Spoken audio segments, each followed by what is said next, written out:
Buying a home is a big move. RichmondCustomHomes.com helps you finance it the smart way. When deciding between a renovation loan and a new construction loan, the key difference comes down to what you're starting with.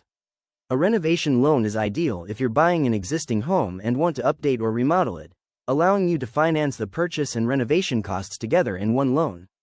A new construction loan, on the other hand, is designed for building a home from the ground up, covering land, materials, labor, and construction timelines through staged draw payments.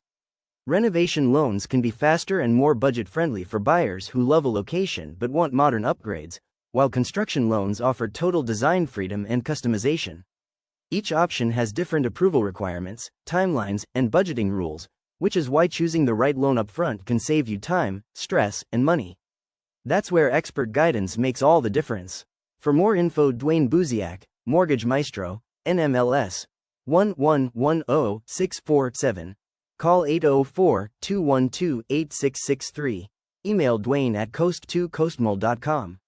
And visit richmondcustomhomes.com.